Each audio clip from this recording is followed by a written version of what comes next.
मारूफ businessman और social media influencer हाफिज Ahmad Japan का महंगा तरीन बीफ स्टीक खाने पर तनकीद की जद में आ गए। उन्होंने जापान का मशहूर कोबे बीफ स्टीक खाया जिसकी कीमत 2 लाख रुपए पाकिस्तानी बताई जाती है। इस हवाले से हाफिज अहमद का कहना था कि मैं आमतौर पर बीफ स्टीक नहीं खाता क्योंकि इसे चबाना मुश्किल होता है, लेकिन जापान का मशहूर कोबे बीफ बहुत ही लजीज है जो मुंह में जाते ही बर्फी की तरह घुल जाता है। अगर ये बीफ छोटे बच्चे जिसके मुंह में दांत नहीं हैं उसे भी खिलाया जाए तो वो भी बाआसानी खा ले। हाफिज अहमद का कहना था कि कोबे बीफ की खूबी यह है कि ये एक खास किस्म की गाय होती है जिसके हसब नस्ल का पता होता है। ये एक खास किस्म के माहौल में पलती है, उसे खास खुराक और पानी दिया जाता है और कहा जाता है कि उसे शराब भी पिलाई जाती है जो अल्कोहल के बगैर होती है। गाय के गोश्त के एक छोटे से टुकड़े पर 2 लाख रुपए ज़ाय करने पर लोग इन्फ्लुएंसर पर तनकीद कर रहे हैं।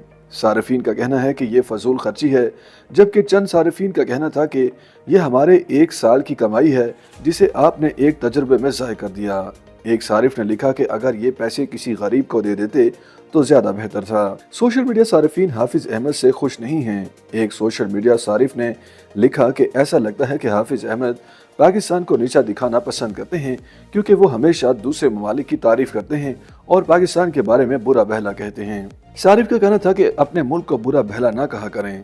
एक सारिफ ने हाफिज अहमद पर तनकीद करते हुए लिखा कि जिसे आप तजुर्बा कह रहे हैं वो मेरी 1 साल की कमाई है।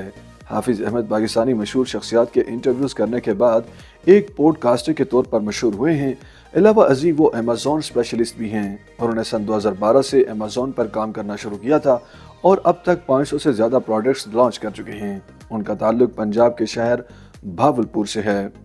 YouTube पर गूगली न्यूज देखने के लिए youtube.com की सर्च बार में गूगली न्यूज टीवी टाइप करें। गूगली न्यूज के पेज पर सुर्ख रंग के सब्सक्रिप्शन वाले बटन पर क्लिक करना ना भूलिए। YouTube पेज पर अपलोड होने वाली वीडियोस से बाखबर रहने के लिए बेल आइकन पर क्लिक कीजिए। आपको हर नई वीडियो के बारे में नोटिफिकेशन मौसूल हो जाएगा।